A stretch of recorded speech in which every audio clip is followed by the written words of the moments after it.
Hello दोस्तों, आज मैं बात करने वाला हूं कैसे एलयूडी फाइल करेंगे एक्सपोर्ट के लिए। हाँ जी दोस्तों, कैसे लेटर ऑफ अंडरटेकिंग फाइल करेंगे जब हम एक्सपोर्ट करते हैं जीएसटी के अंदर, तो कैसे आपको लेटर ऑफ अंडरटेकिंग फाइल करना है आज मैं आपको बताने वाला हूं दोस्तों। तो दोस्तों, इसको समझने के लिए बने रहे मेरे साथ वीडियो के एंड तक। तो दोस्तों, सबसे पहले आपको आना होगा जीएसटी पोर्टल पे, जैसा कि मैं आ चुका हूं यहाँ पे, और यहाँ से आपको जाना है सर्विस में, देन जाना है यूजर सर्विस में, उसके बाद जाना है माई एप्लीकेशन में। माई एप्लीकेशन में जाने के बाद यहाँ से सेलेक्ट करेंगे एलयूडी जिस ईयर के लिए फाइल करना है। जैसे मैं यहाँ पे सेलेक्ट कर रहा हूँ लेटर ऑफ अंडरटेकिंग, मुझे फाइल करना है। न्यू एप्लीकेशन पे क्लिक किया मैंने, और न्यू एप्लीकेशन पे क्लिक करने के बाद यहाँ पे जो एलयूडी फाइल करने वाला हूँ मैं, सो दोस्तों इसको RFD 11 भी बोलते हैं। जब आप एक्सपोर्ट करते हैं गुड्स या सर्विसेज का, तब लेटर ऑफ अंडरटेकिंग फाइल करते हैं। इसको फाइल करने का बेनिफिट होता है कि आप यहाँ पे अगर आप इसको फाइल करते हैं लेटर ऑफ अंडरटेकिंग को, तो आप बिना टैक्स के गुड्स को सप्लाई कर सकते हैं। मतलब बिना टैक्स के आप सप्लाई कर सकते हैं, एक्सपोर्ट कर सकते हैं बिना टैक्स के। अगर आप इसको फाइल नहीं करते तब आपको टैक्स लगाना होता है और टैक्स पे करना होता है। यहाँ पे आपको टैक्स पे नहीं करना पड़ेगा, लेकिन जब आप टैक्स लगाते हैं, पे करते हैं, तो रिफंड मिल जाता है, लेकिन वो लंबा प्रोसेस हो जाता है। और अगर आप एलयूडी फाइल कर देते हैं तो आप बिना टैक्स के ही सप्लाई कर सकते हैं, एक्सपोर्ट कर सकते हैं गुड्स और सर्विसेज का। ठीक है दोस्तों, और ये एक फाइनेंशियल ईयर के लिए वैलिड होता है, हर फाइनेंशियल ईयर के लिए नया फाइल होता है। तो अगर आप फर्स्ट टाइम फाइल कर रहे हैं तो फाइल कर सकते हैं, इसमें 2 विटनेस की जरूरत होती है। अगर आप सेकंड टाइम फाइल कर रहे हैं तब आपको प्रीवियस ईयर का एलयूडी भी इसमें अपलोड करना पड़ेगा और 2 विटनेस की डिटेल्स भरनी होगी।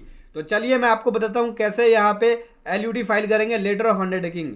सबसे पहले यहाँ से फाइनेंशियल ईयर सेलेक्ट करेंगे, जैसे कि 20-21 के लिए फाइल करने वाला हूँ मैं, और यहाँ पे डॉक्यूमेंट अपलोड करने वाला हूँ। प्रीवियस ईयर का जो मैंने एलयूडी फाइल किया है उसको मैं अपलोड कर दूंगा। यहाँ से मैंने प्रीवियस ईयर का जो एलयूडी है वो अटैच कर दिया है, देख सकते हैं दोस्तों, ये डॉक्यूमेंट अपलोड हो गया। उसके बाद दोस्तों यहाँ पे हम अंडरटेकिंग देते हैं, यहाँ पे जो हम लेटर देते हैं वो प्रेसिडेंट ऑफ इंडिया को लेटर देते हैं। तो देख सकते हैं goods and service tax identification number आ गया, letter of undertaking for export of goods और services without payment of IGST, मतलब विदाउट पेमेंट ऑफ टैक्स हो गया। एक्सपोर्ट के ऊपर IGST लगता है, तो विदाउट पेमेंट ऑफ टैक्स हो गया। इसके लिए आप रूल 96A को भी देख सकते हैं। तो ये जो लेटर दिया जाता है वो प्रेसिडेंट ऑफ इंडिया को दिया जाता है, तो टू प्रेसिडेंट ऑफ इंडिया, ये डिटेल आ गई। IMR मेटल इंडस्ट्री, ये फॉर्म का नाम आ गया, ये एड्रेस आ गया, ये डिटेल्स आ गई सारी। ठीक है, और ये डेट आ गई जिस दिन हम फाइल कर रहे हैं, 18 तारीख को फाइल कर रहे हैं, तो 18 तारीख की डेट आ गई।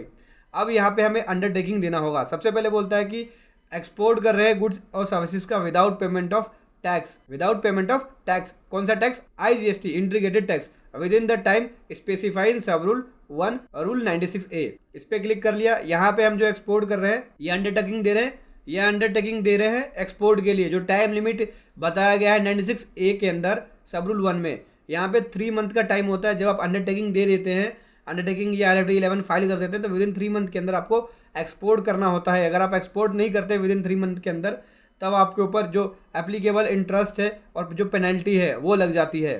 ठीक है दोस्तों, फिर उसके बाद B में देना होता है कि observe all the provision of goods and service tax act and rule there under in respect of goods and services. मैंने ऑब्जर्व कर लिया है कि यहाँ पे गुड्स एंड सर्विसेज के अंदर जो प्रोविजंस है, रूल्स है, उन सभी को।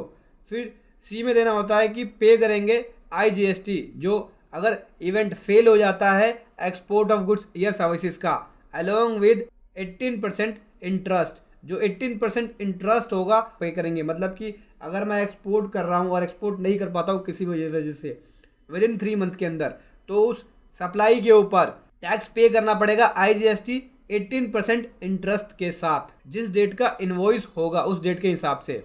ठीक है, उसके बाद यहाँ पे डिक्लेरेशन हो गई। अभी यहाँ पे 2 विटनेस की डिटेल देनी होती है, देख सकते हैं यहाँ पे 2 विटनेस की डिटेल, नाम, एड्रेस, ये सब चीज़ें भरनी होगी, डिटेल्स वगैरह। 2 विटनेस की डिटेल्स को भर देते हैं।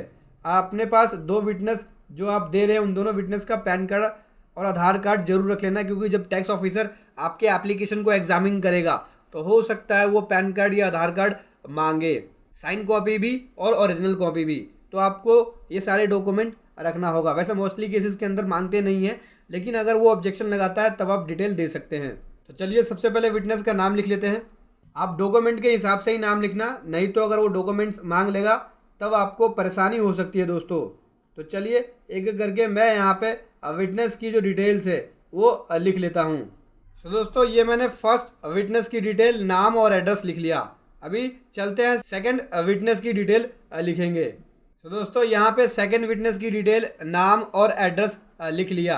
अभी यहाँ पे प्लेस ऑफ फाइलिंग एलयूटी लिखना होगा। तो चलिए प्लेस ऑफ फाइलिंग एलयूटी लिख लेते हैं। ये प्लेस लिख लिया दोस्तों।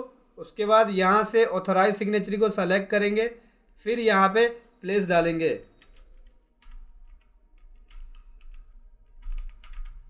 ये प्लेस डाल दिया।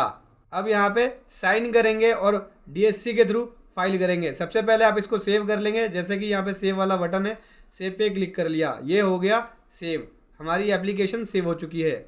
अभी क्या करना है, sign and file with DSC पे क्लिक करेंगे। ये डीएससी के थ्रू फाइल करने वाले हैं। तो यहाँ से ऑथराइज सिग्नेचरी को सिलेक्ट किया और प्लेस फिर से लिखना पड़ेगा।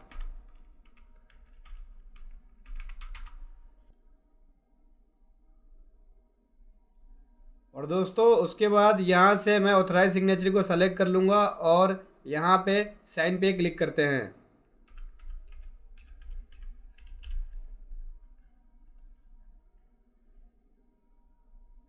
और दोस्तों यहाँ पे एलयूटी जो है सक्सेसफुली फाइल हो गई हमारी। Letter of undertaking successfully file हो चुकी है। देख सकते हैं जहाँ पे हमें ARN नंबर मिल चुका है। अभी डाउनलोड पे क्लिक करके हम अपनी जो एलयूटी है उसे डाउनलोड कर लेते हैं, एलयूटी का जो एक्नॉलेजमेंट है। तो दोस्तों इस प्रकार से हमारी जो एलयूटी है वो फाइल हो गई है। ये देख सकते हैं successfully file. Application reference number जो है वो यहाँ पे ऐसे आपको दिख जाएगा। अभी डैशबोर्ड पे आ जाते हैं और उसके बाद यहाँ से आएंगे सर्विस में, यूज़र सर्विस में, और यहाँ से आ जाऊँगा मैं माई एप्लीकेशन में। माई एप्लीकेशन में आने के बाद जो हमने एलयूटी फाइल किया है उस एलयूटी को, उस एप्लीकेशन को ले लेंगे। लेटर ऑफ अंडरटेकिंग मैंने आज की डेट में फ़ाइल किया है। आज की डेट को सेलेक्ट कर लिया यहाँ पे और सर्च पे क्लिक किया। ये देख सकते हैं ये हमारी लेटर ऑफ अंडरटेकिंग फ़ाइल हो गई है। यहाँ पे टैक्स ऑफिसर आपकी एप्लीकेशन को देखेगा, कोई नोटिस होगा तो यहाँ नोटिस इशू कर देगा। रिप्लाई आप अब यहाँ पे देख सकते हैं। कोई ऑर्डर होगा तो यहाँ हो सकता है। एडिशनल डॉक्यूमेंट की ज़रूरत होगी तो आप यहाँ पे लगा सकते हैं। यह आपकी एप्लीकेशन है, चाहे तो आप इस एप्लीकेशन को यहाँ से डाउनलोड पे क्लिक करके डाउनलोड भी कर सकते हैं। ये मैंने फॉर्म RFD 11 जो है वो डाउनलोड कर लिया। तो दोस्तों इस प्रकार से हमारी एलयूटी जो है वो आ गई है। ये देख सकते हैं लेटर ऑफ अंडरटेकिंग ये आ चुका है। ये देख सकते हैं दोस्तों, और जो विटनेस की डिटेल्स है वो भी आ गई है यहाँ पे। ये हमारी एलयूटी आ गई है। दोस्तों वीडियो कैसी लगी ज़रूर बताएं। Thank you so much. जय हिंद, वंदे मातरम।